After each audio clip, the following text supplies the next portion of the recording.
Hello everyone, it's Cheryl Millett here, live at 6:16, well 6:17 now, but anytime a client comes, and especially if they come a little bit later than usual or stay a little bit longer, there was always going to be that potential of running a little bit late. But here or there or whatever, we are going to carry on. So how is everybody? How's everybody doing? And what are you doing? And what are you focusing on? And we are going to dive into a few things. If you're new to live at 5, I call it, then we're going to have 3 components. One component, we're going to go something completely different or new. And then we're going to go into either in the news or something that's more relevant, and then we'll go into some jokes, which I have just one, but I thought it was funny. So what do we have? Some of the things that are kind of going through the waves, I'm going to say it, as far as information goes. The something new is I was going to speak to pine pollen. Gordon brought it up, pine pollen. And I want to, it's male, and they talk about the various nutrients, carbs, proteins, but what I wanted to do is really point out the very simple thing that nature has a lot of the same things in it. So you might be reading things on the next superfood, the next thing, in this case with pine pollen, that's been around for 2,000 years. And it has different benefits and different uses. A lot of things help with inflammation. A lot of things help with energy. In the case of caffeine, not so great for your body. So we have to be. It's almost like you have to look at things in a few different ways. So something new, yes. Pollen, pine pollen, not bee pollen, but pine pollen. And if it's been used for 2,000 years, as it says here, as a component of medicines. Now remember the difference between medicine or medicinal herbs and culinary herbs. Culinary herbs, use them as many as you want, use them in here, use them there, but when you get to medicinal herbs, it's a different story. More so when you take the herb and you put it into like a tincture or even then an oil, it gets stronger and more powerful. You got to know kind of what you're doing. So in this case, of the way pollen works from the pine is, yeah, it's a very, thanks Gordon for the video, but it's a very interesting process, a very tedious, I would say, because yes, you got to collect it, and then you've got to have the pollen fall, and then they're going to have to somehow package it. But like any foods that are out there in nature, getting more and more into foraging, there's a lot more out there in nature than you need to, how can I say, there's a lot more out there than you thought, but that you could use for the purpose of consumption of nutrients and the basic things, energy, carbs, those kind of things. So I see pine pollen as one of those things. It is something you may not need much of, but that it's there. It'd be interesting to understand. I don't get it from here as far as the medicinal, but in the benefits here, if I go through it, is supplementing the diet. So that's just, you got a product exists, so supplementing, you can add it to foods, which is nice about pollen or some other foods. You just put a pinch in, this adds the nutritive value. Slowing aging, well, if you put nutrients into the body, it's going to slow aging for sure, versus not. Reducing fatigue, well, if you're going to put something that's good into the body, the thing that it's going to impact as well is natural energy with all those nutrients. Now here it says boosting testosterone. Now because it's indicated here that there hasn't been human studies, when it says it's boosting its testosterone, I'm not quite sure what the study is on that, but there may be some hormonal benefits to it. It's like maca, some of these other things that you've heard about, treating various conditions including colds, constipation, and prostate disease.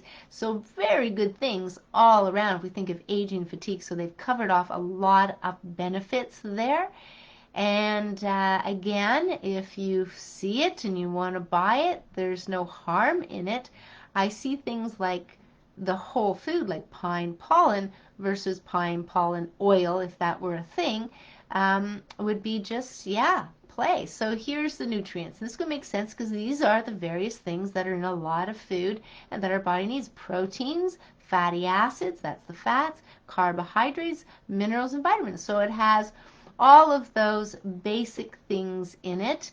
Probably very dry, so probably ain't water rich, that's for sure. Yep, haven't been studied in humans, but the benefits of pine pollen as a dietary supplement. And there's a little study here about pigs, the diet increased their stool weight and water content.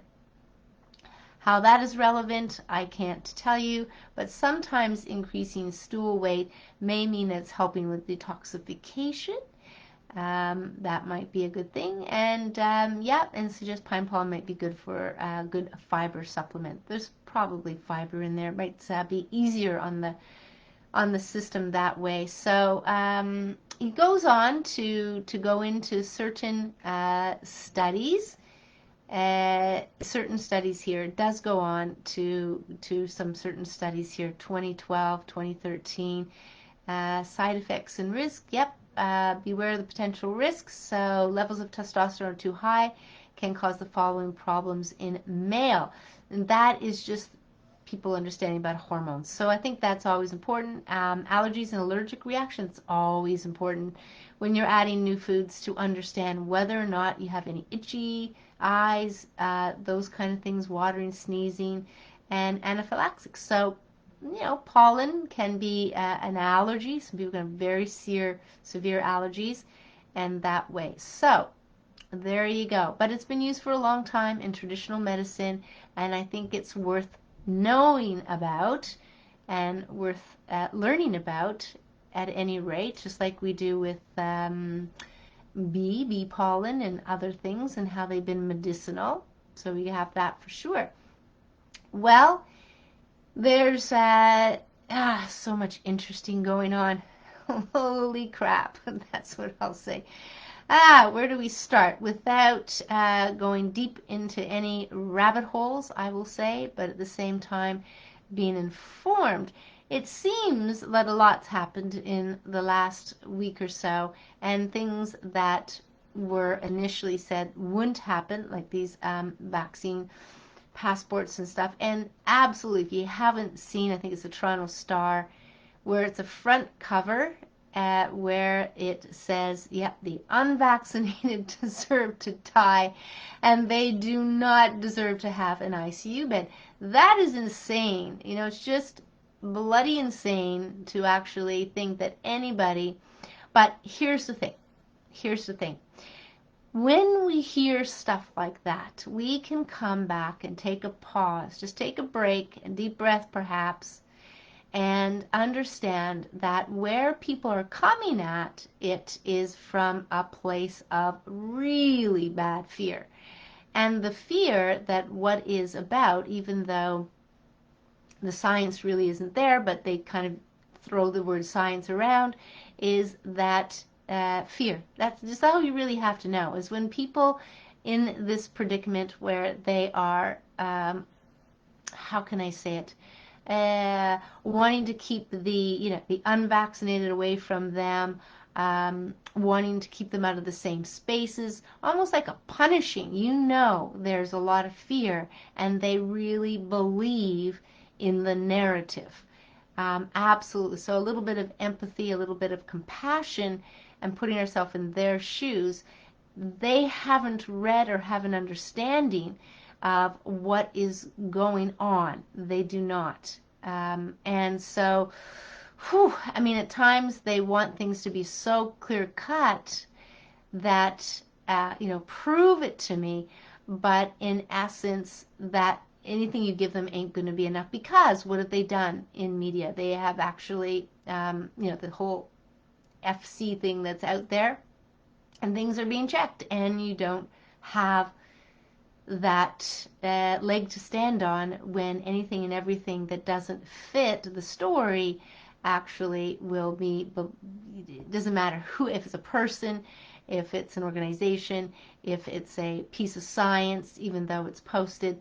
Yeah, you won't have anything on that kind of thing. So that's so here we are. There's a lot of people panicking for sure because of the way it's filtering down into if you've got an employer, which is why I said months and months and months ago, even not last year, if you could spend time thinking about what you would do as an entrepreneur, this is the time. No, it was time was last year or the year before, but if you can, it doesn't mean you need to, but what would you do if you were an entrepreneur? What would you do? What would you be? What would you do? How would you help others? What would just it's a well worth exercise to do, to actually what entrepreneur, what would you do? Now some people say, well, I can't, I have to work. Some people have to tell me what to do. Well, maybe it's about time that people you stand in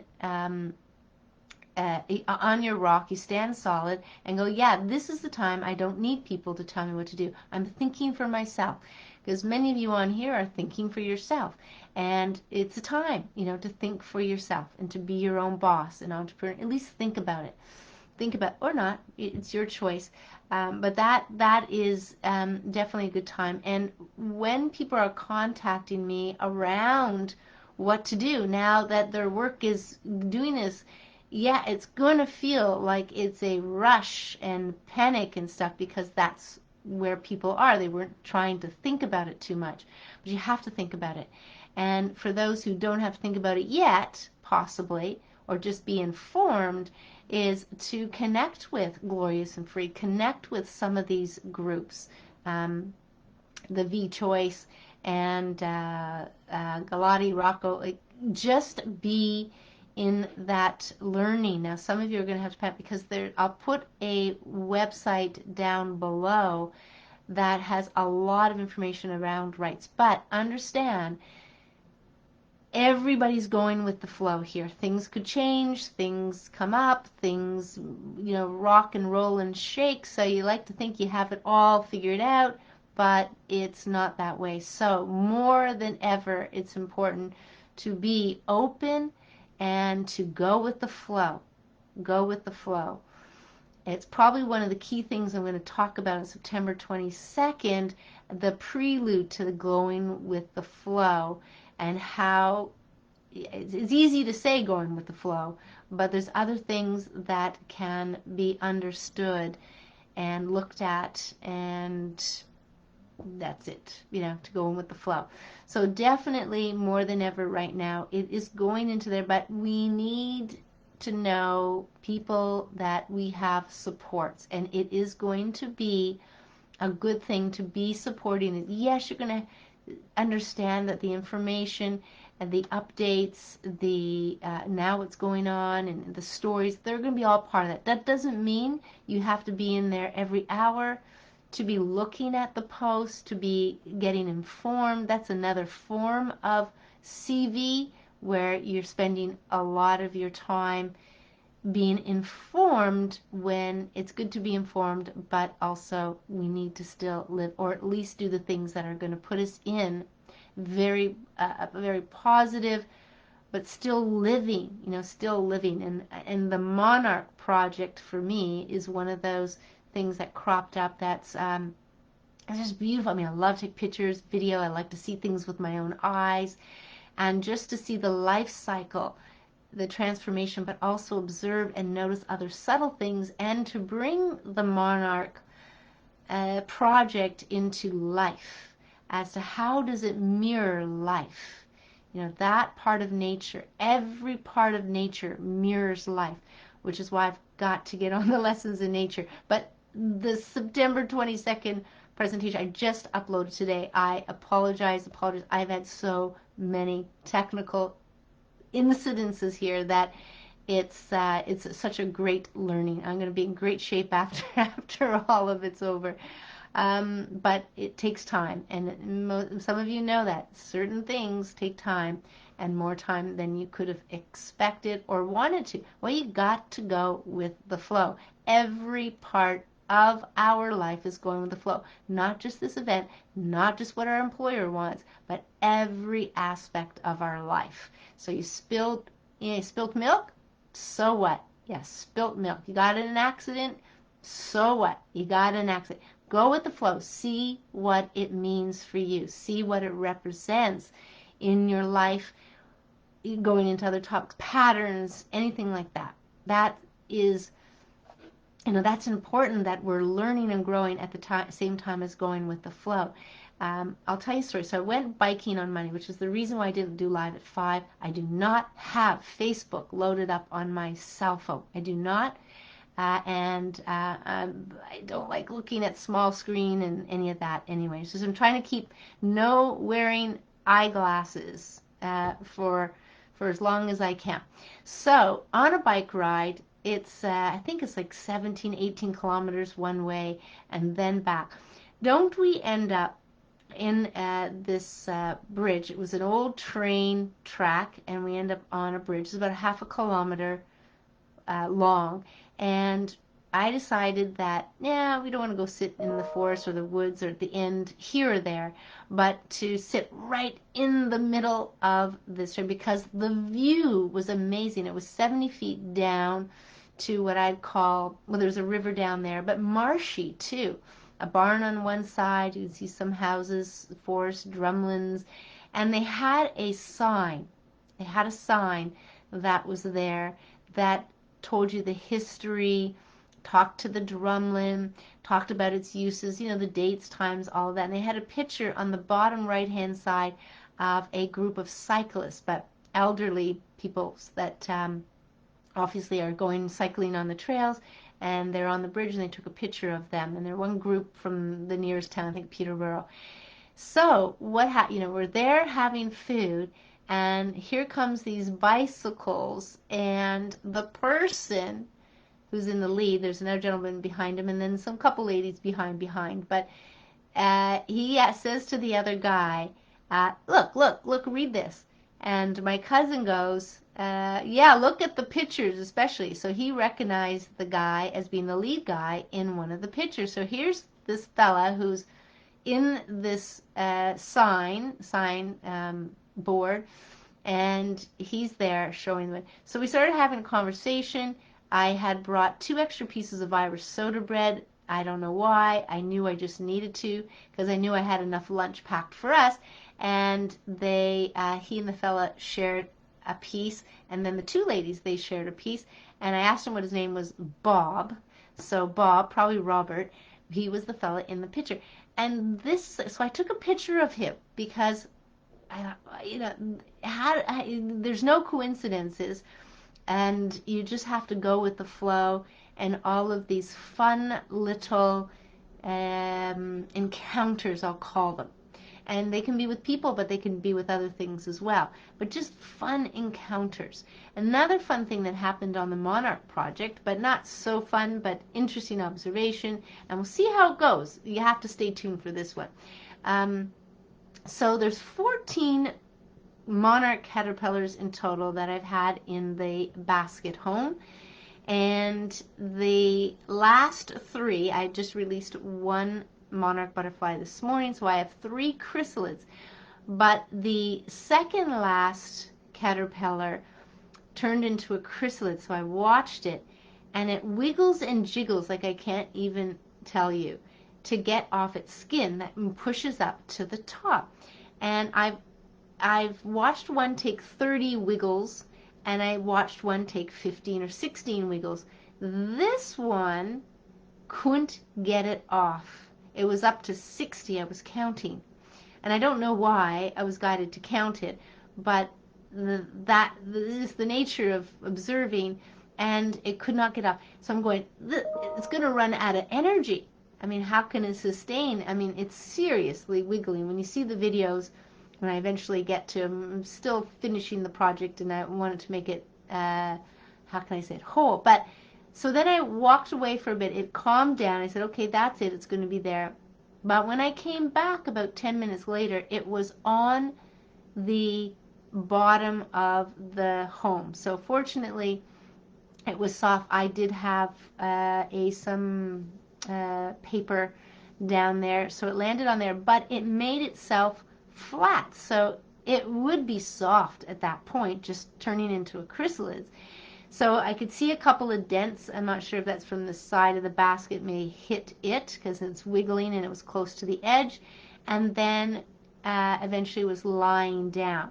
So it broke itself away in order, well, it broke itself away from its stem, but it still had its stem, just a little bit of stem and cotton pad at the top, but the skin was still up there. So it was trying so hard. And I question, I'm going, wow, how is it that this chrysalid, this nature, this piece of nature, knows that it hasn't shed its skin, that it's like all pushed up top, just kind of there, and it actually knows that it hasn't shed, and it keeps wiggling and jiggling until it falls away.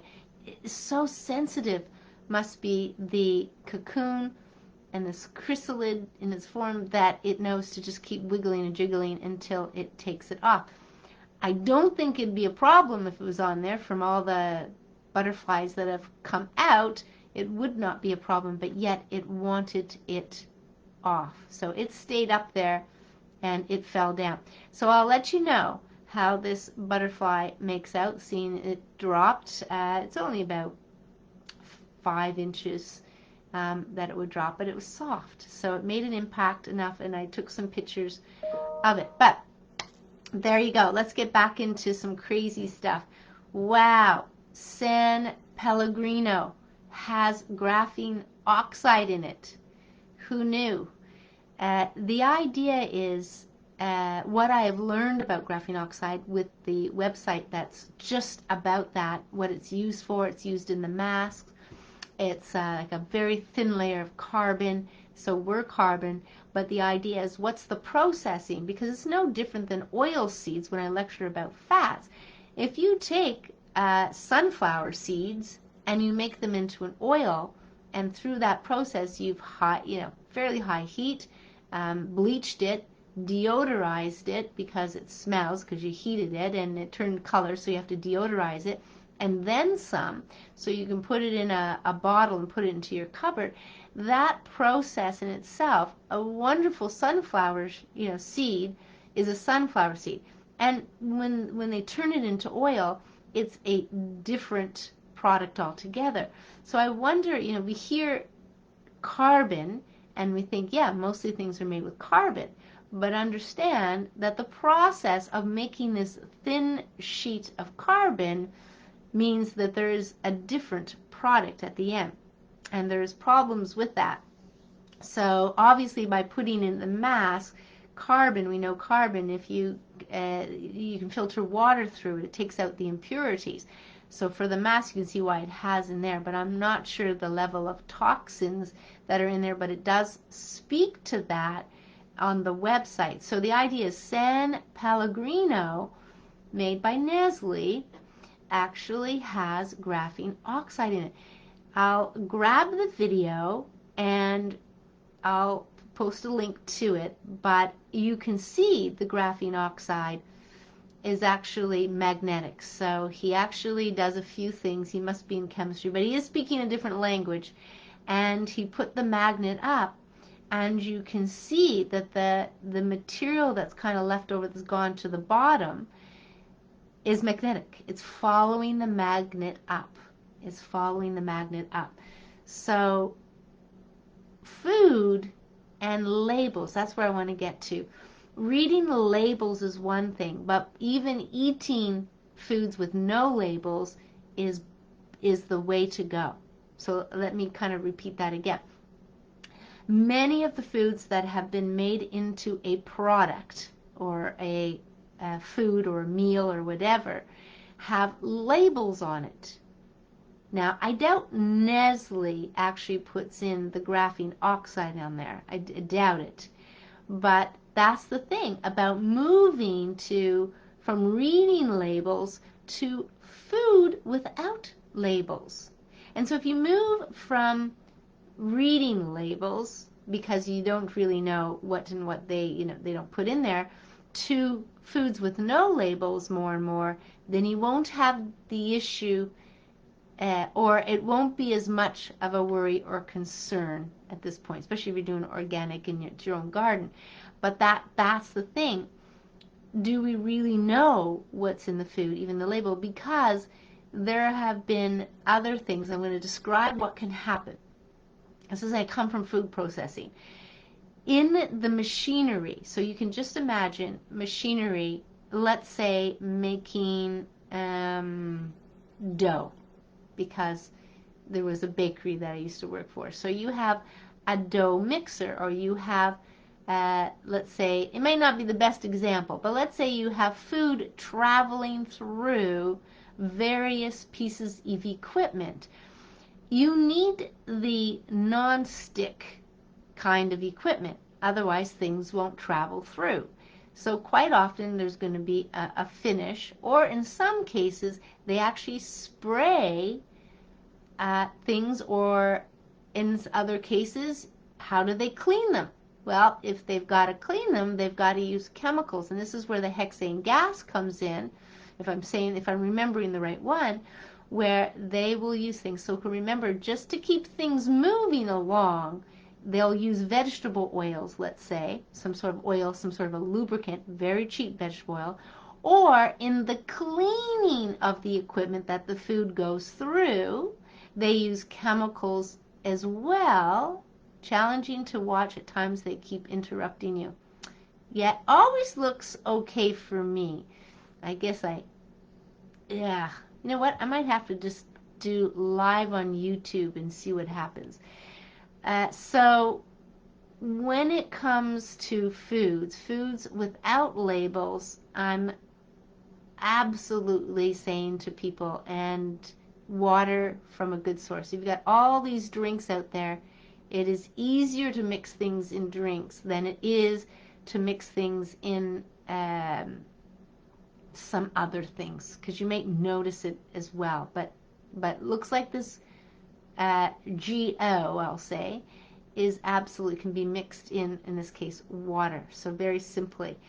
So let's think of some of the things. So global protests going to happen Saturday, September the 18th, around the world, and that way. And yeah, there was a neat thing. I'm just going to talk to it. I'm going to try and find it. And that was a message that I got from my cousin, or no, she posted it. It wasn't a message. It was a post where she took a picture of a truck, and it said, "No farmers, no food, no future," if my memory serves me correct. And she found this truck was right where her sister lives, and my cousin took a picture of it and had a conversation, and this person is in touch with the farmers and their family in India, and it's becoming a concern for farmers around the world. They're being told to burn their crops. They're being told to, I think burning is the one I've heard recently, and of course then they're coming in on the other side with fake food more and more, and I've talked to that in a few cases where I get this research coming into my email, and they talk about the trends, and it's market research, and absolutely fake food, fake food, fake food. And they might be talking to that under the guise of not wanting farmers. So now they've gotten people all crazy now over agriculture, and the climate change now is probably the newest one, but before that, the animals. And it's all BS. Now, it's not to say we need to go into small farms. That's what we need to do. We need to go into small and get away from this commercial. But you can just imagine the creation of commercializing large farms was a setup to, in my opinion, to bring on this reason to have fake food. Absolutely. Yeah, I don't want to think for a moment things haven't been in the plan for a very, very long time. I mean, to me, I can figure it out. So if I can figure it out, how come they can't figure it out years ago? Never mind in the last 3 years. So it's crazy. Let me just tap into a couple things here quickly. One of the things I wanted to go in, but I'm not going to go into it today, is the Nuremberg Code. I actually want to go through a couple parts, but you can read it. I posted it. That's why I posted it. And so I put up a thing about a thought. I had this thought. Would I intentionally want to harm myself? And you can think about all the things when we think of harming ourselves would equate to. But in this case, I tend to kind of bring in this event and say, the mask and the injection, be it that it is causing harm, right? And now some people will say it's absolutely not the flu. And the idea is there is no reason to think it's not. So I can see on this, if you haven't seen this post that I put up, and there is 98 comments so far, and in this case 17 comments just based on somebody's comment about it's absolutely not the flu, it's not acting the same. People get the flu and they get a lifelong consequence. What people aren't aware of is there's other things that have come in that are new. So if you look at anything, you've got to ask the question, what else is new? What else is new? And what else is new is the G. That is what else is new. What else is new? Well, think about all this fear that's going on, and that would really put the system in a turn spin. Can you imagine? I'd love to share the story when I was driving in the car, so I'll just do it quickly. And my cousin gave me the back road, and February, it's kind of a mild winter day, but yet it's going on night, and driving along, and no loud music, no loud talking, no drinking, no nothing. And somebody says they have a dream. And in the dream, she says, I had a dream last night that we were going to die in a car accident. So here's what this is where I'm getting to on this thing, is in that drive to where we were going, I won't give you the full story, it's kind of funny, but I come up over this, I'm on a new road, it's dark, and the roads were wet. And I see this stop sign, go, oh my God, am I going 80 kilometers an hour? And the stop sign is maybe 50 feet in front of me. And straight ahead, I can see the biggest yellow checkerboard sign you can imagine. I said, well, I ain't slamming on my brakes. If I slam on my brakes, we're going to roll. So you can imagine what was going through everybody's head at that moment when we're in this predicament. And there's a stop sign, so who knows if there's cars coming on either side. But the idea is when people are told they have COVID, or they absolutely know that people are saying that with the symptom, where does their head go? It's almost in that predicament. Am I going to die? Right? Am I going to die? So that would bring all kinds of fear and anxiety or worry. I'll stick with worry within them. It just would. So that's another that's another interesting part to it. That's also what is different. So that could exasperate things. And when you say lifelong, just because, I want to back up when somebody says lifelong. This is new. Now, I'm not saying it's new because I just said it's the flu, but understand, you can't say symptoms for lifelong if it's just new. The idea is the lifelong ones are definitely happening from the injection for the heart. That I've heard from. And other things, well, it's up to debate if they're going to have them forever. It's up to debate. Now, I would like some interesting things that would come about. So I wanted to mention that as well. And let me see what else there is that I want to talk about.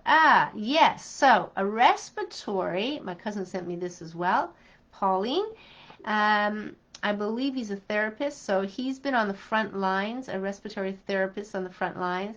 He had his two, and he is now on several meds, several harsh meds, to tell you the truth. So he went on, I believe it's a TT thing, and he is telling people his experience, and not to get now he called it the stab. It's the first time I've heard it be talked away, but I'll post that video for sure, because it is being informed and people want to know what is happening.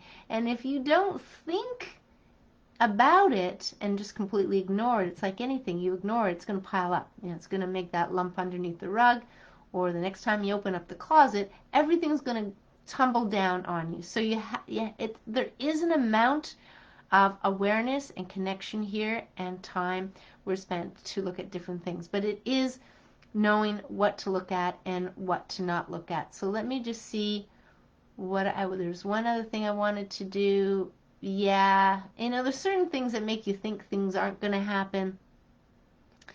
I don't know if they're just playing mind games. It's not going to happen. Oh, they're thinking about it more. Oh, this person doesn't want.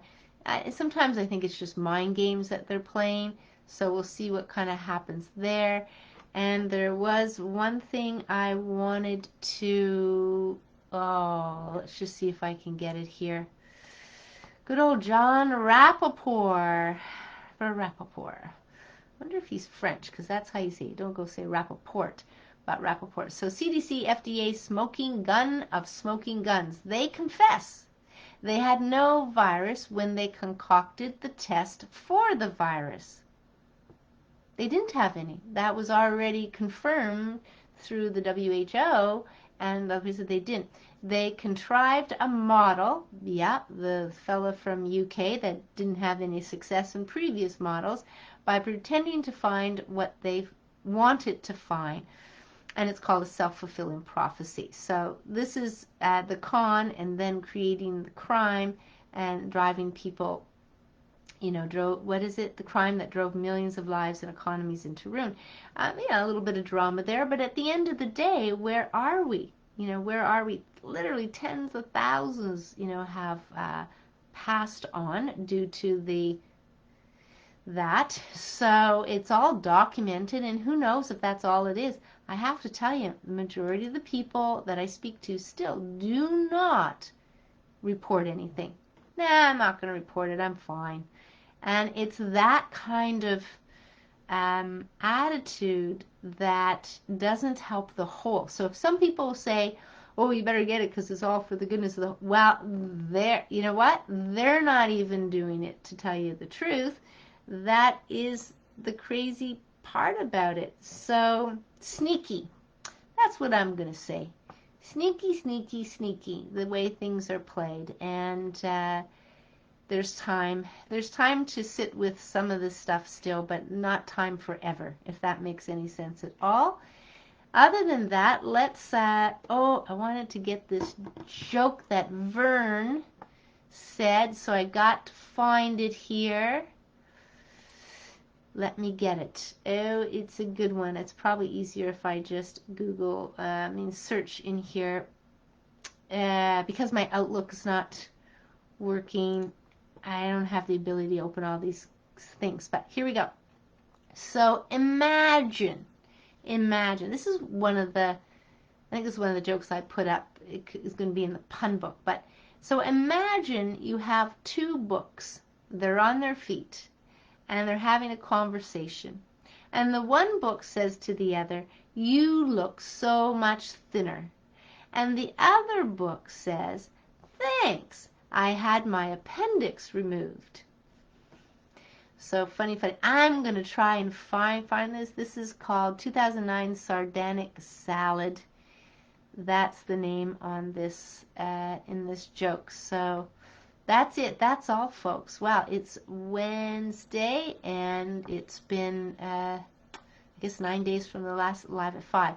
So if you're in Toronto, then I'll mention here in the neighborhood where I am, it's near the crossroads of Nina and Bathurst, is going to be a 25 house, so multi-house yard sale. So if you're in Toronto or you like a good yard sale and you're in, close driving distance, there's going to be 25 houses. And let me tell you, they had everything ready back in June when I decided to cancel it for the reasons I did.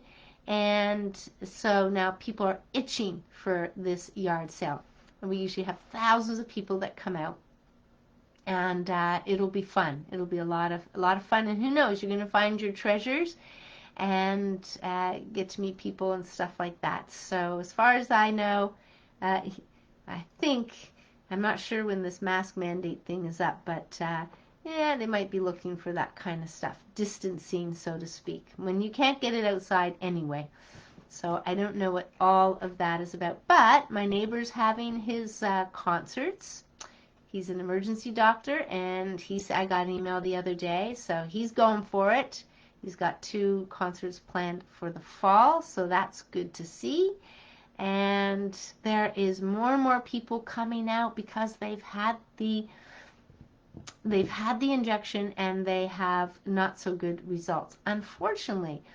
But it does help for people to communicate, so then we get more and more informed. But I think that's it for today, other than I finally got the Awakening You September 22nd presentation up on my website, so I'll put the link below. I'll put it on some of the other things. I had fun doing the pictures. I just needed to get a backup, which I still don't have done. So I'm really, pushing the envelope if something were to happen. But got to get it out there. Computer stuff is stuff for us to be. It just teaches us patience at the end of the day. So that's it. That's all. And I hope everybody is well. Again, broadcast keeps pausing you. I find it difficult to follow. Hello. I'll see if it ends up the same way, but I might end up having to go to Rumble, one of those other places, so that I can speak freely. So we'll see what's going on with that. But appreciate the comments. Absolutely appreciate the comments, and hello to you too. And thank you for commenting. So that's great and not great. Challenging watching, that's not always a fun thing, so apologize for that. I think I'm just going to move over and just put the links there so you know where to go, and then just become, I don't know how it is, a subscriber, I guess. I could try YouTube. That probably won't be a bad one for me anyway, because I don't have the thousands of followers, which is okay with me. So take care, everyone. Enjoy your week. Enjoy the long weekend. And I'll definitely be back live at 5, and for sure on Facebook, because it'll take me a couple of weeks to get through all this tech stuff, and then I'll switch. Then hopefully the replays are going to be good as well. So take care. All the best, and absolutely find some fun in your days. Have some joy. Get out into nature. And as my cousin just told me a story, somebody who wasn't feeling well, grounding, barefoot, hug trees, whatever grounding means. Walk the beach, put your feet in the water, whatever that is for you. Nature, grounding, bare feet, skin to nature.